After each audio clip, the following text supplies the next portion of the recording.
Hello everyone, welcome to Discover Study with your political science mentor प्रीति बोरा। आज से हम start करने वाले हैं 5000 मोस्ट एक्सपेक्टेड जो एमसीक्यू हैं और हम इस सीरीज को स्टार्ट करेंगे पीवाईक्यू एनालिसिस करते हुए। आज मैं आपको कराऊंगी जो एनटीए ने ना पिछले पेपर में पीवाईक्यूज पूछे हैं और वो बहुत ही ज्यादा इंपॉर्टेंट है आपकी प्रिपरेशन के लिए, बिकॉज वो कुछ ऐसे टॉपिक है जो बार बार रिपीटेड वे में आपसे क्वेश्चन पूछे जाते हैं, टॉपिक के कंसेप्ट पूछे जाते हैं एंड ये कंसेप्ट बहुत ही ज्यादा इंपॉर्टेंट है। यहीं से आपका पेपर आएगा क्योंकि ये टॉपिक्स बार बार रिपीट होते हैं अलग अलग प्रकार से, चाहे वो फैक्चुअल क्वेश्चन की तरह आपसे पूछ ले, चाहे वो एक स्टेटमेंट बेस्ड क्वेश्चन पूछ ले, चाहे वो आपसे मैच द फॉलोइंग के परस्पेक्टिव्स में पूछ ले, या फिर जो आजकल मोस्ट इंपॉर्टेंट आपके टाइप के क्वेश्चन आ रहे हैं वो ये है कि एक mix of current affair and आपका कंसेप्ट की इम्प्लीमेंटेशन से पूछे जाते हैं, जहां आपको सबसे ज्यादा दिक्कत आ रही है। एंड कट ऑफ भी आपको पता है कि आउट ऑफ 150 आपको 120 से ज्यादा क्वेश्चन सही करने हैं, तो आपकी एनालिसिस और आपकी जो इम्प्लीमेंटेशन है कंसेप्ट की वो अच्छी होनी चाहिए। तो ये सीरीज का एकमात्र इनिशिएटिव जो ये मेरा है, इसका एकमात्र ऑब्जेक्टिव यही है कि आपकी एनालिसिस, फैक्ट एंड जो करंट अफेयर है, तीनों को साथ में सही कराया जाए। फटाफट से चैनल डिस्कवर स्टडी को आप सब्सक्राइब कर लीजिए, नोटिफिकेशन ऑन कर लीजिए, और अगर आप फर्स्ट टाइम से विजिट कर रहे हैं तो जाके प्लेलिस्ट एक्सप्लोर कीजिए। स्पेशली फ्री मैंने जो पॉलिटिकल साइंस का पूरा ऑल यूनिट कोर्स करा रखा है वो जरूर देख लीजिएगा, और ऑल यूनिट नोट्स जो कि मेरी ऐप में अवेलेबल है, मेरा कंप्लीट कोर्स मेरी ऐप में अवेलेबल है, और टेस्ट सीरीज मेरी ऐप में अवेलेबल है। टेस्ट सीरीज में पेपर 1 और पेपर 2 दोनों है, तो वो जाके आप एक्सप्लोर कर लीजिए। अब मैं एक्सप्लोर क्यों बोल रही हूँ, मैं बाय करने की बात क्यों नहीं कर रही हूँ, क्योंकि चाहे अगर वो ऑल यूनिट नोट्स हैं तो पहली unit free of cost available है, आप जाके एक्सेस कर सकते हैं, देख सकते हैं कि कैसा कंटेंट है, यूनिट 1 में कैसा करा रखा है, फिर आप परचेज कीजिए, राइट। नेक्स्ट, अगर मैं टेस्ट पेपर की बात करूं तो चाहे वो पेपर 1 का अलग से पेपर हो या फिर पेपर 1 प्लस पेपर 2 कंबाइन हो, फर्स्ट पेपर हमेशा मैं फ्री रखती हूँ। एंड जो पेपर है उसकी कंप्लीट एनालिसिस एक एक क्वेश्चन की आपको मिल जाएगी। तो चलिए बिना कोई देरी करे हम अपनी ये एनालिसिस स्टार्ट करते हैं। वीडियो को लाइक जरूर कर देना और चैनल को सब्सक्राइब जरूर कर लेना। ठीक है, हर एक क्वेश्चन को मैं डीपली एनालिसिस करके बताऊंगी। ऐसा नहीं है कि सिर्फ हम पेपर कर रहे हैं, हम उसे अच्छे से स्टडी करेंगे। तो पहला हमारा क्वेश्चन इस बार आया था, ये ठीक है ना, ये है हमारा जून आपका 2025 का जो साइकिल है ना, उसमें ये क्वेश्चन आया था, the national commission for women was set up in which year. ठीक है, अब ये ना ईयर से रिलेटेड क्वेश्चन आते हैं कि भाई बताओ कौन से ईयर में वुमेन कमीशन आई है, राइट। तो आप मुझे बताइए कि इसका आंसर क्या है। जब तक हम बताते मैं मेरे को बताओ 92 है, 95 है, 94 है या 89 है। ठीक है, फटाफट से बताओ। आपके पास कमेंट सेक्शन है, आपके पास लाइव चैट है, पार्टिसिपेशन आपको करना ही पड़ेगा। चलिए ठीक है, अभी आपको पता चल ही जाएगा क्योंकि मैंने सिर्फ ऐसा नहीं रखा है कि चलो आज मेरे को एनालिसिस करानी है तो मैं इनको फटाफट से मतलब सिर्फ इतना बता दूं कि भाई हाँ इसका आंसर बता दूं। नहीं, मेरा जो एनालिसिस है वो आपकी, अगर ये नेशनल कमीशन फॉर वुमेन पूछा है, दैट मीन्स और भी नेशनल कमीशन पूछेंगे तो पहले हम उसी को ही कवर कर लेते हैं, राइट। फटाफट से हम इस सारी चीजों को कवर करते हैं। जैसे कि पहले हमसे क्वेश्चन पूछा गया था नेशनल कमीशन फॉर वुमेन का, तो नेशनल कमीशन फॉर एससी भी आ सकती है। तो आपको पता होना चाहिए कि जो national commission for SC and ST वाले हैं वो 2004 में, पहले आपको पता है कि दोनों की इकट्ठे ही कमीशन हुआ करती थी, बट वो अलग हो गई थी। अलग कैसे हो गई थी? अलग हुई थी 89 कॉन्स्टिट्यूशनल अमेंडमेंट से, जो कि 2003 में आई थी। अमेंडमेंट का ईयर भी पूछ लेते हैं, इसलिए ये चीज बहुत इंपॉर्टेंट है, ध्यान रखिएगा। ठीक है, 89 कॉन्स्टिट्यूशनल अमेंडमेंट होती है, इससे पहले 65th कॉन्स्टिट्यूशनल अमेंडमेंट के बेसिस पे आपकी national commission for SC and ST बनती है। उससे पहले क्या होता है? उससे पहले सिर्फ स्पेशल ऑफिसर का प्रावधान प्रोविजन होता है। 89 अमेंडमेंट से आर्टिकल 338 के अंदर आ जाती है आपके नेशनल कमीशन फॉर एससी अलग, और फिर नेशनल और 338 ए के अंदर नेशनल कमीशन फॉर एसटी। तो इसका कॉम्पोजिशन क्या है? कॉम्पोजिशन पे भी क्वेश्चन आते हैं, फर्स्ट चेयरमैन और करंट चेयरमैन में भी क्वेश्चन आते हैं। तो देखिए, चेयरपर्सन होता है, वाइस चेयरपर्सन होता है, और उसके अलावा 3 अलग मेंबर्स और होते हैं। इनके फंक्शंस पे इतना ज्यादा फोकस करने की जरूरत नहीं है क्योंकि फंक्शंस आपको सब पता चल जाएगा। सिर्फ ये याद रखिएगा कि भाई कंप्लेन वगैरह जो भी इंटरेस्ट है वो अपना मॉनिटर, सारी सोशल इकोनॉमिक डेवलपमेंट वगैरह ये सब करते हैं। ठीक है, नेक्स्ट आ जाता है आपके पास नेशनल कमीशन फॉर एसटी। जैसे कि मैंने कहा था 2004 में जब ये सेपरेट हुआ था, तो 89 कॉन्स्टिट्यूशनल अमेंडमेंट के अंदर 338 ए के अंदर नेशनल कमीशन फॉर एसटी आ जाते हैं और इसका भी कॉम्पोजिशन सेम है। अच्छा, ये वाली जो कमीशन है ना, वो फोकस किस पे करती है कि लैंड लोगों को मिल रही है कि नहीं, क्योंकि ट्राइबल जो आपका है एरियाज़, उनके लैंड, फॉरेस्ट लैंड, उसका बहुत सारा इश्यू होता है, तो उनके लिए लैंड अलॉटमेंट, उनके डिस्प्लेसमेंट हो रहा है, तो क्या वापस रिहैबिलिट हो रहे हैं। ट्राइबल डेवलपमेंट के लिए जो भी फंक्शंस है, जो भी प्रोग्राम्स है, उसमें एडवाइस वगैरह देना, वो इसका काम है। नेक्स्ट आ जाती है national commission for backward classes. ठीक है, जो national commission for backward classes है, वो एक रीसेंट फिनोमिना है, क्योंकि 102 102 जो आपकी अमेंडमेंट थी 2018 में, उसके तहत आर्टिकल 338 के अंदर ही 338 बी इंक्लूड किया जाता है। और 1993 में देखो, 1993 में स्टैट्यूटरी प्रोविजंस थे। इसका मतलब क्या है, 1993 में लॉ था, यानी कि अगर आप कभी भी पूछेंगे कि national commission for backward classes जो लॉ वाली है वो कब आई, आप बोलोगे 1993। आप बोलोगे अच्छा इसे कॉन्स्टिट्यूशनल स्टेटस कब मिलेगा, आप बोलोगे 2018। ठीक है, तो ओबीसी की कैटेगरीज आपको पता है इंक्लूजन एक्सक्लूजन होते रहते हैं, तो कौन कब कौन सी इंक्लूड होगी एक्सक्लूड होगी वो सारा ये बताती है, right. Then national commission for minorities ये कब आई है, ये आई है 1992 में। ठीक है, इससे पहले आपका क्या था, इससे पहले आपका ये एक कानून था, ये स्टैट्यूटरी लॉ है, कानून है नेशनल कमीशन फॉर माइनॉरिटीज 1992 में। और जब आप माइनॉरिटीज बोलते हो तो क्या है, इसमें चेयरपर्सन है, 6 मेंबर है। 6 मेंबर नोटिफाइड माइनॉरिटीज से है। अब आपके पास ये क्वेश्चन भी आ सकता है कि भाई माइनॉरिटीज में कौन कौन आता है, राइट। तो आप बिल्कुल आराम से बोलोगे कि भाई माइनॉरिटीज में Muslims, Christian, Sikh, Buddhist, Parsi, Jain आते हैं।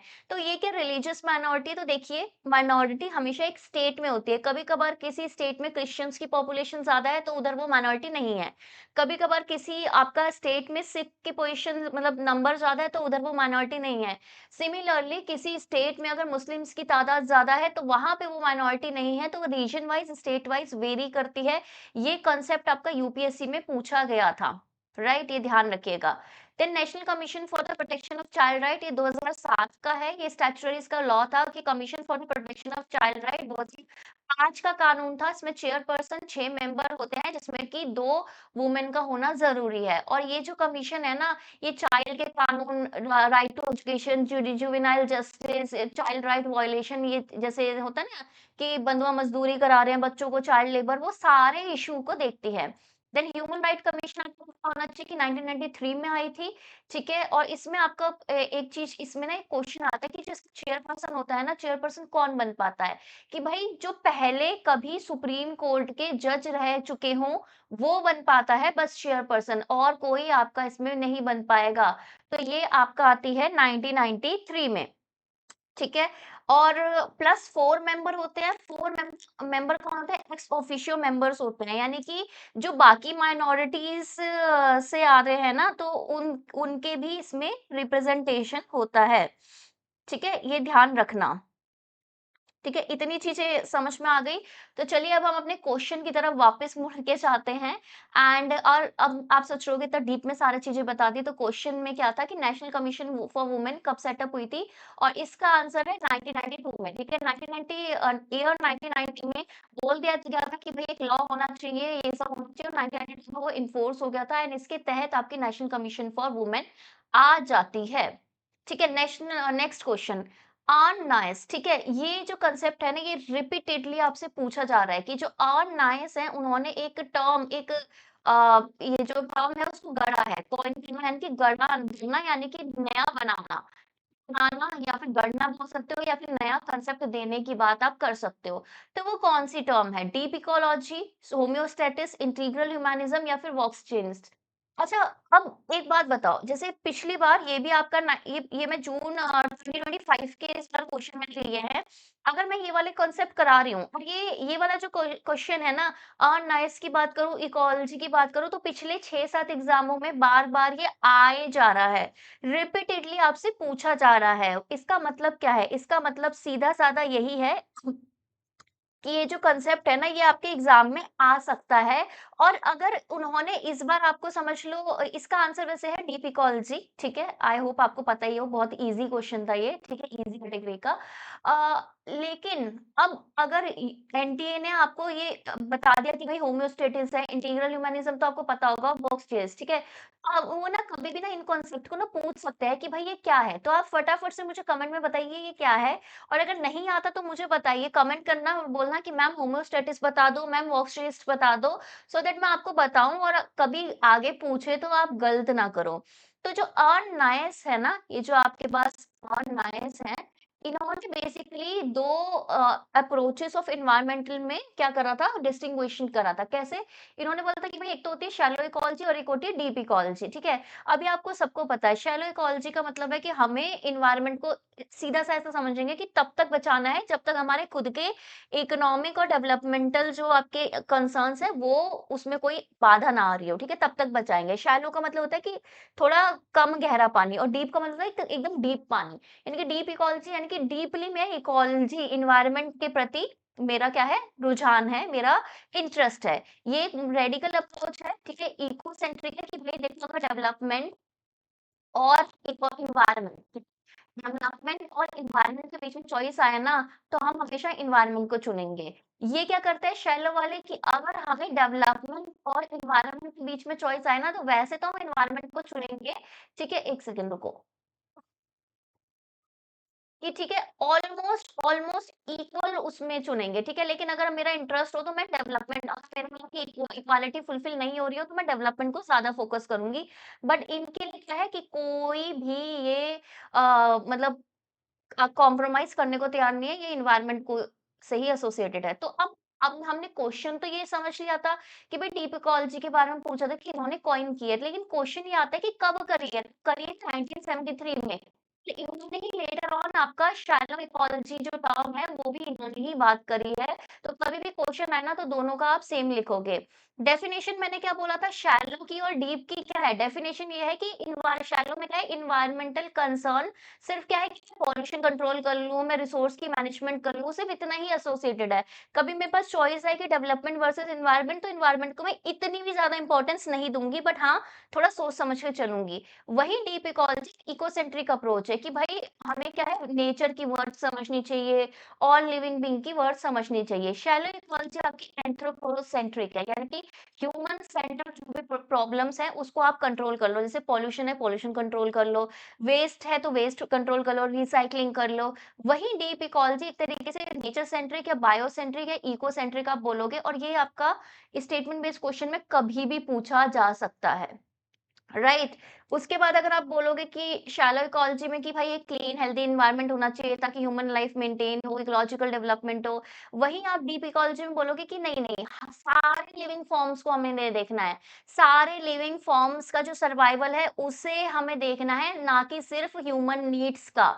तो आपका फोकस क्या होता है शैलो में कि पॉल्यूशन कंट्रोल कर लोगे, सस्टेनेबल डेवलपमेंट कर लोगे, कंजर्वेशन कर लोगे। लेकिन यहाँ पे क्या है बायोडायवर्सिटी को प्रिजर्व करना है, सारे नेचुरल सिस्टम के प्रति रिस्पेक्ट देनी है, ह्यूमन डोमिनेशन कम करना है क्योंकि ह्यूमन ही इकलौते नहीं जी रहे, और भी बहुत सारे स्पीशीज हैं। एथिक्स ये बोलते हैं कि नेचर को भी वैल्यू करो, ये बोलते हैं कि भाई नेचर अपने आप में एक वैल्यू है, राइट? सो इस तरीके से और शैलो वाले ना कहीं ना टेक्नोलॉजिकल सॉल्यूशंस की बात करते हैं, रिफॉर्म की बात करते हैं कि इंडस्ट्री में थोड़ा अलग वे से बनाए, रिन्यूएबल एनर्जी यूज करें, लेकिन डीप स्ट्रक्चरल चेंजेस की बात डीप इकोलॉजी वाले करते हैं, बोलते हैं लाइफस्टाइल ही बदल लो भाई, इकोनॉमी क्यों इतनी इंपॉर्टेंट है, ठीक है, वर्ल्ड व्यू क्यों इतना इंपॉर्टेंट है। शैलो वाले बोलेंगे कि CO2 लेवल कम करते हैं, जैसे कि हमारे बहुत सारे क्योटो प्रोटोकॉल वगैरह, ये बहुत सारे प्रोटोकॉल्स वगैरह हैं। लेकिन इसमें बोल रहे हैं कि भाई तुमने पेड़ साफ ही क्यों करने हैं? तुमने क्यों एग्रीकल्चर के लिए फॉरेस्ट साफ करना है? तो फॉरेस्ट में भी बहुत सारी चीज़ें रहती है, उसको उगने दो, ठीक है? इस तरीके से दोनों में डिफरेंस है। क्वेश्चन नंबर 3 ठीक है, आज मैं क्वेश्चन कम ही कराऊँगी, आज मैं क्वेश्चन ज़्यादा नहीं कराऊँगी क्योंकि ये हमारी फर्स्ट क्लास है, तो आप मुझे बताएँगे कि इस तरीके से आपको कैसा लग रहा है मेरा पढ़ाया हुआ जो ये सिस्टम है, स्ट्रक्चर है, देखिए हम हर एक क्वेश्चन पढ़ रहे हैं, उसका डीप सारी चीज़ें पढ़ ले रहे हैं। आपको कैसा लग रहा है आप मुझे बताओगे, देन हम कल क्वेश्चंस बढ़ा देंगे। हम एक कल क्वेश्चन बढ़ाएँगे, फिर अगर आपका और इनपुट आएगा, कुछ फीडबैक आएगा तो परसों और बढ़ा देंगे, ठीक है? ऐसे धीरे-धीरे करके हम बढ़ाएँगे। बट अभी मैं आपको एक फॉर्मेट बता रही हूँ कि इस फॉर्मेट में होने वाला है। जो भी आपको चेंजेस लगे, जो भी आपको लगे कि हाँ, मैम हमें ऐसे करा दो, हमें ये करा दो, हमें टॉपिक बेस्ड करा दो, ठीक है? हमें थ्योरी बेस्ड पहले करा दो। जो भी आपको लग रहा है आप कमेंट सेक्शन में बोलेंगे। तो जैसे-जैसे आप कमेंट्स में मुझे बताते जाओगे कि आपको क्या चीज़ बेटर समझ में आ रही है, आपको क्या करना है, वैसे-वैसे आपके पास क्वेश्चन्स आते जाएँगे। वीडियो को लाइक ज़रूर कर देना बिकॉज़ लाइक और कमेंट करके ही मुझे पता चलेगा कि अच्छा इस वाली वीडियो की लाइक ज़्यादा है तो उनको ये वाला फॉर्मेट ज़्यादा पसंद आ रहा है, ठीक है ना? अब ये मुझे बताओ सीक्वेंस ऑफ आर्टिकल्स देखिए इम्पोर्टेंट आर्टिकल्स देखिए इम्पोर्टेंट कौन-कौन से आर्टिकल्स हैं उनकी मैंने आपको एक लिस्ट दी थी परसों, ठीक है ना? और मैंने उसमें तकरीबन आपको मैंने आपको एग्ज़ैक्टली बता दिया था कि भाई ये वाले आर्टिकल नंबर, ये वाले शेड्यूल, इसमें ये पर्टिकुलर चीज़ आपसे पूछेंगे, ये अमेंडमेंट पूछेंगे, ठीक है? वो एक लिस्ट है कि constitution in one video, video वाले सेक्शन में आप देख लीजिएगा। अगर आपको नहीं मिल रही तो नीचे कमेंट करके पूछ लीजिएगा, मैं लिंक अटैच कर दूँगी। ठीक है, तो कॉन्स्टिट्यूशन में ना कुछ आर्टिकल आते ही आते हैं और ये सारे आर्टिकल वही हैं जो मैंने आपको बताए थे। तो बेसिकली बोल रहे हैं ये कि भाई हमने आपको 5 आर्टिकल दे दिए हैं, अब इसे क्रम में लगा दो, राइट? पहला है अबॉलिशन ऑफ अनटचेबिलिटी। अनटचेबिलिटी जो पहले होता था ना कि किसी को टच नहीं करना, क्यों? क्योंकि वो एक सर्टेन कास्ट स्ट्रक्चर से बिलॉन्ग करते हैं ये वो, ठीक है? तो वो सारी चीज़ें पहले थी बहुत ज़्यादा और धीरे-धीरे हमारा जब फ्रीडम स्ट्रगल ही हुआ, उसी के टाइम में आपको पता है बहुत सारे सोशल रिफॉर्म मूवमेंट्स आई, जिसमें से एक ये था कि भई ये अनटचेबिलिटी खत्म होनी चाहिए।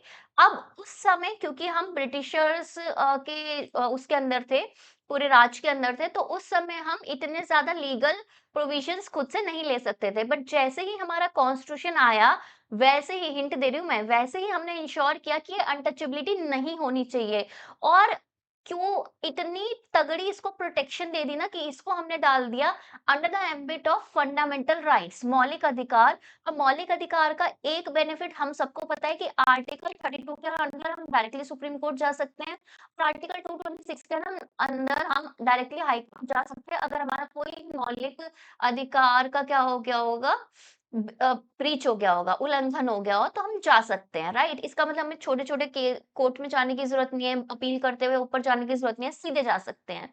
तो इतना ज़्यादा इसको दे दिया गया एंड देन हमारा protection of civil liberties act भी आता है। Prohibition of employment of children in factories, ठीक है? कि जो बच्चे हैं वो फैक्ट्रीज में काम नहीं करेंगे, उस पे क्या करा है हमने, प्रोहिबिशन कर दिया है and this is also a fundamental right, ठीक है? प्रमोशन ऑफ कोऑपरेटिव सोसाइटी, तो धीरे धीरे हम जैसे मॉडर्न होते जाते हैं तो हमको पता है कि हमारा जो कॉन्स्टिट्यूशन है एक लिविंग डॉक्यूमेंट है, ठीक है? सो जैसे जैसे हम बढ़ते जाते हैं तो हमारे जो कॉन्स्टिट्यूशन है उसमें आज के टाइम के हिसाब से चेंजेस होते हैं, वैसे ही एक चेंजेस हुआ कि inclusion of cooperative societies.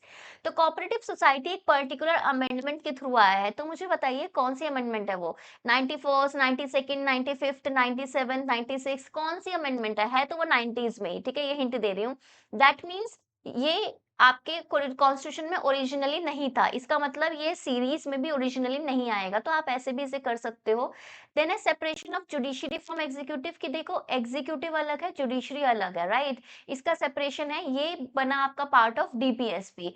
Than equal justice and free legal aid, ठीक है? इक्वल जस्टिस मिलना चाहिए सबको, फ्री लीगल एड मिलनी चाहिए कि अगर कोई जस्टिस अफोर्ड नहीं कर पा रहा, क्यों? क्योंकि लॉयर नहीं हायर कर पा रहा तो गवर्नमेंट फ्री लॉयर देती है ना, तो इसी को बोलते हैं फ्री लीगल एड।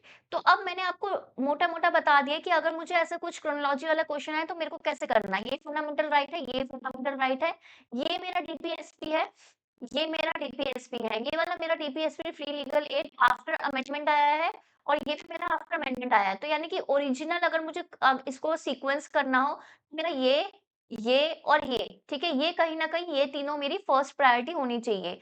ए, सी या डी, इसमें से देखिए, इसमें नहीं, सॉरी, ए, बी या डी। तो ए और बी आ रहा है यानी कि डी तो है नहीं, क्यों? क्योंकि फंडामेंटल राइट आपको पता है पहले आते हैं। तो पहले ए वाला राइट है या बी वाला राइट है, आप मुझे बताइए। तो पहले ए वाला राइट है क्योंकि अबॉलिशन ऑफ अनटचेबिलिटी आर्टिकल 17 में है। ये चाइल्ड वाला आर्टिकल नंबर 23 में है कि 24 में? मैं एग्जैक्टली आपसे पूछ रही हूँ, प्लीज मुझे बताइए। तो ए और बी ऐसे आएगा, ठीक है? ये हमें समझ में आ रहा है कि इन दोनों में से ही एक है, तो ऐसे हमने ये दो ऑप्शन क्या कर दिया, एलिमिनेट। देन कम डी, सी और ई, ठीक है? सो अब हम बात करते हैं कि इनमें से कौन-सा पहले आएगा, राइट? तो सबसे पहले इसमें आ जाएगा, देखो कि प्रमोशन ऑफ कोऑपरेटिव सोसाइटीज, ये जो है ये आपका अमेंडमेंट के बाद वाला भी है और एक आपका फंडामेंटल ड्यूटीज वाला भी है। तो ये कौन सा वाला आप पूछे जा रहे हैं कि ये भाई इसको हम कोऑपरेट करेंगे, इसको ये करेंगे, ये मुझे बताओ। इन दोनों में से कौन सा आपका सही आंसर है? ऑब्वियसली हमको पता है कि डी पहले आएगा, ई बाद में आएगा, ठीक है? डी पहले आएगा, ई बाद में आएगा। सपोज मुझे तीसरे का कोई पता नहीं होता, बाय डिफॉल्ट समझ लो हमें नहीं पता, राइट? तो हम इसे कैसे करेंगे? ठीक है, तो हम ऐसे करेंगे कि हमको पता है कि जो डीपीएसपी ये वाला ओरिजिनल है और ये वाला आपका फ्री लीगल एड वाला चीज़ बाद में आई है। यानी कि डी पहले आया, ई बाद में आया, यानी कि इसका आंसर 2 है। ठीक है, इस तरीके से हम एलिमिनेशन के थ्रू काम करते हैं। ये मैंने आपको सिखाने के लिए जस्ट ऐसा किया है, क्योंकि कई बच्चे हमारे साथ ऐसे जुड़े हुए हैं जो कि पहली बार ये पेपर की तैयारी कर रहे हैं। नेक्स्ट है क्वेश्चन नंबर 4। ये बहुत ही ईज़ी क्वेश्चन है, बट मैंने ये इसलिए डाला क्योंकि मैंने सार्क के बारे में सारी इन्फॉर्मेशन लिख दी है नीचे। सार्क कब आया था मुझे बताइए? 95 में 85 में आया था, 87 में आया था, 89 में आया था कि 81 में आया था? फटाफट 1981 कब कब आया था मुझे बताइए? मैं आपको दे रही हूँ 20 सेकंड, ठीक है? फटाफट 20 सेकंड दे रही हूँ, फटाफट मुझे बताओ। तब तक आपको क्या करना है? तब तक आपको एक चीज़ करनी है कि अगर आपने वीडियो को अभी तक लाइक नहीं किया, तो लाइक कर लीजिए और साथ ही साथ जो भी आप चाहते हो ना कि यार मैम ऐसा होना चाहिए, इस तरीके से पेपर होना चाहिए, ये भी इंक्लूड करो, वो भी इंक्लूड करो, उसको कमेंट सेक्शन में डालना, लाइव चैट में मत डालना प्लीज़। कमेंट सेक्शन में डाल देना सारे कमेंट्स को, क्योंकि हमारी टीम है जो इकट्ठे कर लेगी कमेंट्स और आपके जो फीडबैक है उसके थ्रू आपके पास लेक्चर्स आएँगे। आई होप अब आपने इसका आंसर अभी तक ढूँढ लिया होगा, तो चलिए इसको देख लेते हैं। देखिए, सबसे पहले सार्क की फुल फॉर्म, क्योंकि फुल फॉर्म पे भी क्वेश्चन आता है, ठीक है? फुल फॉर्म पे क्वेश्चन आपका बहुत ज़्यादा पूछे जाते हैं। तो south Asian association for regional cooperation, ठीक है? रीजनल काउंसिल कर देंगे वो, ठीक है? आपका कुछ भी कर देंगे, इसलिए आपको एग्ज़ैक्ट फुल फॉर्म पता होनी चाहिए किसी भी चीज़ की। देन कब फाउंड हुआ था? ये 85 में फाउंड हुआ था, कब? 8 दिसंबर 85 में, ठीक है? ये देखिए यहाँ पे हमारा आएगा ऑप्शन नंबर 1, ठीक है? 85 में फाउंड हुआ था, तो 85 में जब ये फाउंड हो गया था, तो पहली सबमिट कहाँ थी इसकी? 1 सेकंड, रिफ्रेश हो रहा है। हाँ, पहली सबमिट इसकी कहाँ थी? तो पहली सबमिट इसकी थी आपकी ढाका में, ठीक है? ढाका कहाँ पे? बांग्लादेश में। तो क्या इसके हेडक्वार्टर ढाका में है?